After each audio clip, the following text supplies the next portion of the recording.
Hi guys, इस episode की starting में हमें एल्डर काइहो दिखाए जाते हैं जो कि सियोजान को अपने साथ बर्निंग फ्लेम वैली में लेकर जाने वाले थे, क्योंकि सियोजान क्वालिफाइड हो चुका था एज ए अल्केमिस्ट। क्योंकि उसने बर्निंग फ्लेम वैली में एक सीक्रेट पिल को रिफाइन करना था जो कि बहुत ही ज़्यादा ज़रूरी थी बर्निंग फ्लेम वैली के चीफ के लिए। सो एल्डर काइहो अपने साथ सियोजान को बर्निंग फ्लेम वैली में लेकर जाने वाले थे।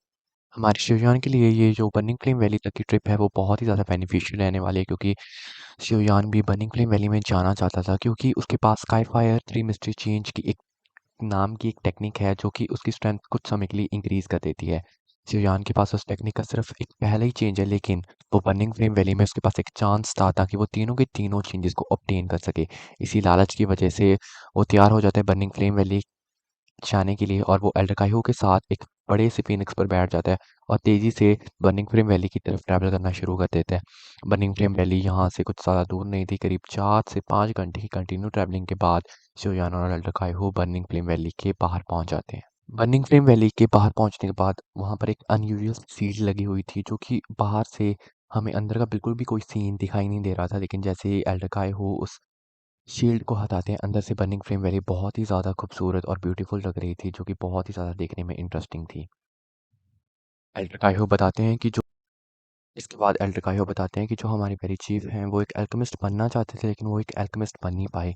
पर फिर भी उनके पास एक हेवनली फ्लेम थी जिसका नाम था नाइन ड्रैगन लाइटिंग फ्लेम, जिसकी वजह से वो कुछ जो हमारे इंग्रेडिएंट्स थे उन्हें रिफाइन कर सकते थे, लेकिन वो एक अल्केमिस्ट की तरह पिल रिफाइन नहीं कर सकते थे। इसीलिए उन्हें कुछ अल्केमिस्ट की ज़रूरत थी ताकि वो अपनी हाई लेवल टीआर 7 की हाई ग्रेड की पिल को रिफाइन कर सकें। इसीलिए उन्होंने कुछ अल्केमिस्ट को बुलाया था।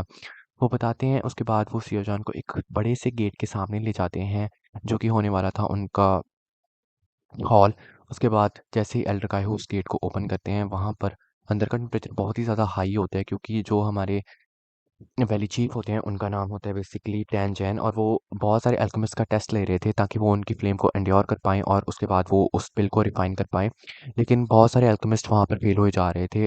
वहाँ का एटमॉस्फेयर बहुत ज़्यादा टेंस था, चारों ओर बहुत ज़्यादा अल्केमिस्ट बैठे थे। जहाँ पर टैन जैन बैठे थे उसकी साइड में 2 चेयर लगी हुई थी, उस पर 2 अल्केमिस्ट बैठे थे जो कि पिल टावर के अल्केमिस्ट थे, ठीक है? तो उसमें से एक अल्केमिस्ट का नाम होता है एल्डर हुआन, मतलब उनका नाम होता है grand master Hwan. Grand master Hwan के पास एक बीस्ट की फ्लेम थी, एक स्नेक बीस्ट की फ्लेम, जो कि तब अपीयर होती है जब बोन चिलिंग फ्लेम अपीयर होती है, उसके आसपास एक स्नेक अपीयर होता है। उस स्नेक की जो बीस्ट फ्लेम होती है वो भी बहुत ही ज़्यादा पावरफुल होती है, उसमें कुछ अमाउंट ऑफ सिमिलर करेक्टरिस्टिक्स होती हैं बोन चिलिंग फ्लेम की। इसलिए वो जो हमारे त्यान जैन का होता है उसको टेस्ट को पास कर जाते हैं। अभी तक सिर्फ एक ही बंदा चूज़ हुआ था जो इस टेस्ट को पास कर सके, और जो दूसरा एल्डर होता है पिल टावर का, उसके बाद वो टेस्ट देता है, उसके बाद उसकी फ्लेम भी एंजाइन की फ्लेम का सामना बिल्कुल नहीं कर पाती, और वो भी इस टेस्ट में फेल कर सकता है। भले ही वो बहुत ज़्यादा पावरफुल अल्केमिस्ट था, लेकिन हेवनली फ्लेम का एंड्योर कोई इजीली नहीं कर सकता। उसके बाद जो हमारे बर्निंग फ्लेम वैली के चीफ होते हैं वो बहुत ही ज़्यादा, मतलब कि ग्लोमी एक्सप्रेशन हो जाते हैं उनके, सैड हो जाते हैं, क्योंकि उन्हें लगा था सिर्फ एक ही अल्केमिस्ट है जो कि मेरे टेस्ट को पास कर पाया है, और उन्हें 2 अल्केमिस्ट की ज़रूरत थी। तभी एल्ड्रकाई वहाँ पर आवाज़ लगाते होते आते हैं कि अभी भी एक बंदा पेंडिंग है जो कि है जियान।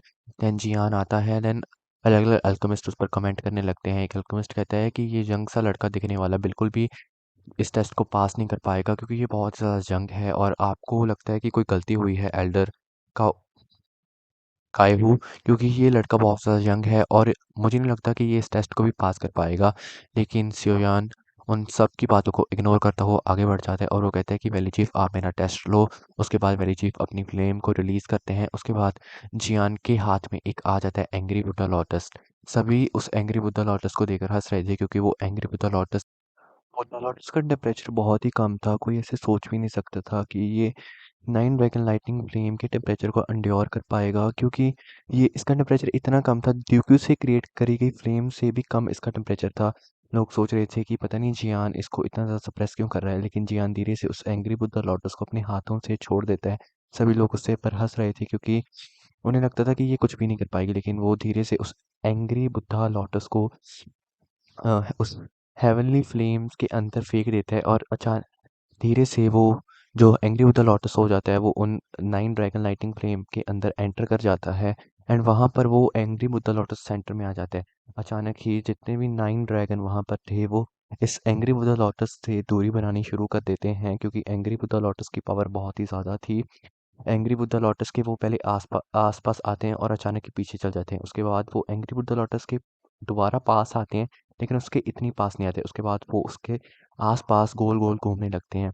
तैंजैन देखकर बहुत ही ज़्यादा हैरान थे कि ये ऐसी कौन-सी फ्लेम है जिसकी वज़ह से मेरी 9 ड्रैगन लाइटनिंग फ्लेम भी इतनी ज़्यादा घबरा गई है। वो सोचते हैं कि ऐसे ग्रीन एमराल्ड कलर की फ्लेम मैंने आज तक कोई देखी नहीं है जो कि हेवनली फ्लेम की लिस्ट में हो। हाँ, लेकिन एक फ्लेम है जिसके साथ इसका कलर थोड़ा-सा मैच करता है और वो है ग्रीन लोटस कोर फ्लेम। लेकिन green lotus core flame 19th rank पर रैंक करती है एंड वो मेरी ऐसे फ्लेम को डरा नहीं सकती। मुझे नहीं पता कि ये कौन सी फ्लेम है। ये लड़का बहुत ही ज़्यादा डरावना सा है, क्योंकि ये बहुत ही ज़्यादा पावर को अपने अंदर रखता है। उसके बाद 15 मिनट हो जाते हैं और जियान अपने एंग्री बुड्ढा लोटस को धीरे से वहाँ उस फ्लेम्स के बाहर निकाल लेता है और उसे डिफ्यूज़ कर देता है। फिर वो पूछता है कि क्या वैली चीफ में पास हुआ, और फिर टेंजन कहते हैं कि इसमें कोई बात है बताने की, तुम ऑब्वियसली तुम पास कर चुके हो और तुमने मेरी फ्लेम के टेम्परेचर को एंड्योर कर लिया है। उसके बाद जितने भी अल्केमिस्ट वहाँ पर खड़े हुए थे वो बहुत ज़्यादा हैरान हो चुके थे, क्योंकि वो सोच रहे थे कि एक इतनी सी एज में कोई कैसे हेवनली फ्लेम को प्राप्त कर सकता है। और वहाँ पर एक अल्केमिस्ट कमेंट करता है कि ये लड़का सिर्फ अपनी हेवनली फ्लेम की वजह से इस राउंड को जीत पाया है, मतलब कि वो इस टेस्ट को जीत पाया है। अगर उसके पास ये हेवनली फ्लेम ना होती तो वो इस टेस्ट को बिल्कुल नहीं जीत पाता। ये बहुत ही ज़्यादा स्किललेस लड़का है और ये आपकी कोई भी ज़्यादा मदद नहीं कर पाएगा। उसके बाद जियान उसे रिप्लाई करता है कि कोई बात नहीं, आपको वहाँ पर जब मैं पिल रिफ़ाइन कर रहा हूँगा आपको वहाँ पर खड़े होने का मौका मिलेगा और तब आप अच्छे से देख लेना कि मैं कैसे पिल को रिफ़ाइन करता हूँ। और इसी टॉन्ट के साथ जियान ने उस अल्केमिस्ट का मुँह बंद कर दिया था। उसके बाद जियान तैंजैन के साथ अपने साथ लेकर जा रहा था और वो कहता है कि आप बर्निंग फ्लेम वैली से अगर आप सक्सेसफुल हो जाते हो हमारी पिल को रिफ़ाइन करने के लिए, तो मैं आपको गिफ्ट दूँगा, और अगर आप सक्सेसफुल ना भी हो पाते तो भी मैं आपको गिफ्ट दूँगा, क्योंकि ये जो पिल है ये बहुत ही ज़्यादा मीन्स पावरफुल पिल है। इसको रिफ़ाइन करना बहुत ज़्यादा मुश्किल है, क्योंकि ये टीआर 7 की हाई ग्रेड की पिल है और वो बहुत ही ज़्यादा मुश्किल है रिफ़ाइन करने के लिए। जियान कहता है कि मेरी हेवनली फ्लेम के साथ जो इसका सक्सेस होने की जो चांस है वो बहुत ही ज़्यादा बढ़ जाएँगे। वो कहता है कि अगर उसके बाद तैंजन उससे कुछ गिफ्ट के बारे में पूछते हैं। उसके बाद जियान कहता है कि आप मुझे किसी प्रकार की दाव स्किल दे सकते हो जो कि बर्निंग फ्लेम वैली में एग्जिस्ट करती है। इससे तैंजन थोड़े से हैरान हो जाते हैं और वो पूछते हैं कि तुम कौन सी हमारी टेक्निक को लेना चाहते हो। एंड हाँ, और एक बात मैं और बता दूं कि तैंजन के साथ एक लेडी भी खड़ी हुई थी जो कि रेड क्लॉथ में थी, और वो लेडी तैंजन की बेटी थी और वो भी उसके साथ ही थी एंड वो बहुत ज़्यादा पावरफुल थी। जो हमारे तैनचैन थे वो इस लेडी की वजह से ही पिल रिफाइन कर रहे थे, क्योंकि ये जो लेडी थी इसका नाम हूवर था और ये हूवर क्या कर रही थी, ये फोर्सफुली अपने साथ 9 ड्रैगन लाइटनिंग फ्लेम को मिलाने की कोशिश कर रही थी, लेकिन इसका रिजल्ट बहुत ही ज़्यादा बैड निकलता है। तैनचैन ने पूरी कोशिश कर कर इसको मरने से बचा लिया था, लेकिन ये जल्दी मरने वाली थी अगर इसे वो 7 TR की हाई ग्रेड की पिल रिफाइन करके नहीं दी जा सकती। सो तैनचैन इसके लिए उस पिल को रिफाइन कर रहे थे। उसके बाद तैनचैन श्योजान को एक गिफ्ट के बारे में पूछते हैं, लेकिन शिवयान कहता है कि अगर आप वैली चीफ मुझे अपनी वैली की एक पावरफुल टेक्निक जिसका नाम है स्काई फायर 3 मिस्ट्रियस चेंज उसे मुझे दे दोगे तो मेरे लिए वो बहुत ही ज़्यादा फ़ायदेमंद होगा, और मैं आपको यकीन दिलाता हूँ कि मैं आपकी पिल को रिफ़ाइन करूँगा अपनी पूरी ताकत लगाकर, और आपका मुझे चूज़ करना बिल्कुल भी ज़्यादा बर्बाद नहीं जाएगा। मैं पूरी कोशिश करूँगा पिल रिफ़ाइन करने के लिए। उसके बाद जो तैनजन होते हैं वो बहुत ज़्यादा हैरान हो जाते हैं कि वो इसने क्या माँग लिया, क्योंकि वो उनके क्लैन की सबसे ज़्यादा पावरफुल टेक्निक थी और वो ऐसे किसी को नहीं दे सकते थे। उसके बाद शिवजान उन्हें कन्विंस करने की कोशिश करता है। वो कहते हैं कि तुम इसके अलावा कोई और टेक्निक हमसे माँग सकते हो, लेकिन ये टेक्निक तो हम तुम्हें बिल्कुल नहीं दे सकते, क्योंकि ये हमारी क्लैन की बहुत ही ज़्यादा पावरफुल टेक्निक है एंड ऐसी मैं भले ही मैं वैली चीफ हूँ, लेकिन हमारे एल्डर भी फैसला करते हैं कि ये टेक्निक किसी को मिलनी चाहिए या फिर नहीं। लेकिन मेरे हाथ में नहीं है ये टेक्निक तुम्हें देना, तो तुम कुछ और माँगो। लेकिन शिवजान अपनी अड़ाई रहता है कि मुझे यही टेक्निक चाहिए। वो कहते हैं कि क्या आपके लिए ये पिल ज़रूरी है या फिर वो टेक्निक? उसके बाद तैनचन कहते हैं कि हाँ, मेरे लिए वो पिल ज़रूरी है। वो कहते हैं कि तो फिर आप मुझे वो टेक्निक क्यों नहीं देते? मेरी वज़ह से वो पिल रिफ़ाइनमेंट के चांस और भी ज़्यादा बढ़ जाएँगे। मैं अपनी पूरी कोशिश करूँगा कि मैं उस पिल को रिफ़ाइन कर सकूँ एंड आपके लिए अगर वो स्काईफायर 3 मिस्टीरियस चेंज टेक्निक ज़्यादा इम्पोर्टेंट है, तो मैं अपनी डिमांड को चेंज कर सकता हूँ और आप देखिए कि आपके लिए क्या ज़्यादा इम्पोर्टेंट है। इसके बाद तैनजैन मान जाते हैं, वो कहते हैं कि तुम्हारा वे ऑफ टॉकिंग बहुत ही ज़्यादा अमेजिंग है, उन्होंने मेरा मूड बदल दिया, मैं कोशिश करूँगा। हाँ, मैं पक्का नहीं कह सकता कि मैं तुम्हें स्काईफायर 3 मिस्टीरियस चेंज टेक्निक दे सकता हूँ। स्काईफायर 3 मिस्टिक चेंज हमारे क्लैन की बहुत ही ज़्यादा रेयर टेक्निक है। करीब सारी टेक्निक बहुत ही ज़्यादा कम पीपल्स के पास होगी हमारी वैली में, जो कि 10 से ज़्यादा पीपल नहीं होंगे। एंड ये टेक्निक मैं तुम्हें नहीं दे सकता। सियोजान कहते हैं कि आप एक एक्सप्रेशन तो रख ही सकते हो, लेकिन तैनजैन नहीं मान रहे थे। वो कहते हैं कि चलो मैं तुम्हें एक मौका दूंगा, पर अगर आप मेरी जो पिल है उसको अच्छे से सक्सेसफुली रिफाइन कर लेते हो, उसके बाद मैं आपको सिर्फ एक मौका दूंगा, उसके बाद आपके एक टेस्ट लिया जाएगा। अगर आप उस टेस्ट को पास कर जाते हो तो शायद हमारे पास कोई चांस होंगे कि आप उस पिल टेक्निक को प्राप्त कर सको। उसके बाद हमें अगले दिन का सीन दिखाया जाता है। बहुत सारे जो डिसाइपल होते हैं वो स्टोन स्टेज की तरफ आए हुए थे, और वहाँ पर जो स्टोन स्टेज पर व्यू था वो बहुत ही ज़्यादा अच्छा था। जियान और बाकी अल्केमिस्ट भी वहाँ पर आ चुके थे, वहाँ पर तैनजैन भी आ चुके थे, और वहाँ पर वो पिल रिफाइनमेंट को शुरू करते हैं। तो तैनजैन सबसे पहले जो वो पिल का फॉर्मूला था उसको 2 हिस्सों में बाँट कर दे देते हैं। एक हिस्से को वो देते हैं ग्रैंड मास्टर हुआन को, और एक हिस्से को वो जियान को दे देते हैं। ठीक है, तो क्योंकि ये फ़ॉर्मूला बहुत ही एक 7 टीआर की हाई ग्रेड का जो फ़ॉर्मूला होते हैं बहुत ज़्यादा एक्सपेंसिव होते हैं और बहुत ज़्यादा रेयर भी होते हैं। तो ईज़िली वो फ़ॉर्मूले को एक्सपोज़ नहीं करना चाहते थे, इसीलिए उसने जो फ़ॉर्मूले थे उसके 2 हिस्से कर दिए थे।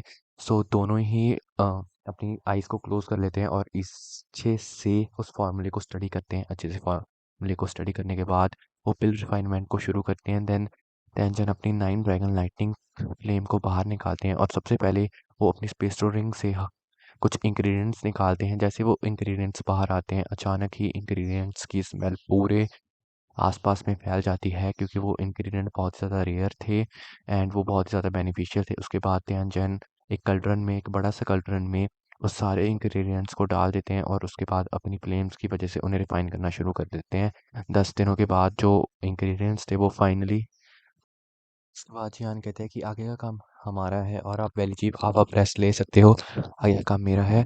थ्री मिस्टीरियस चेंज को लेने के लिए मैं अपनी पूरी कोशिश करूंगा, और अब मैं इस पिल को पूरी तरीके से फॉर्म करूंगा। उसके बाद जियान और ग्रैंड मास्टर हुआन पिल फार्मूले की तरीके की तरह पिल को फॉर्म करना शुरू कर देते हैं, और वो धीरे धीरे पिल को शेप देना शुरू कर देते हैं।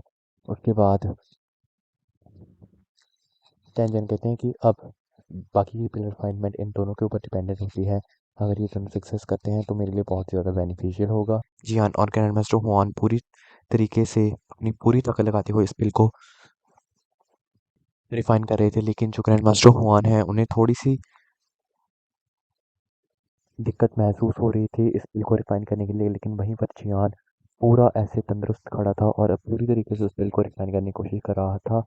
सो इससे और भी चौंक जाती है, वो कहती है कि ये तो सच में बहुत ज़्यादा स्ट्रॉन्ग है। उसके बाद वो दोनों ही अपनी आधी आधी बनाई हुई पिल को मर्ज कर देते हैं।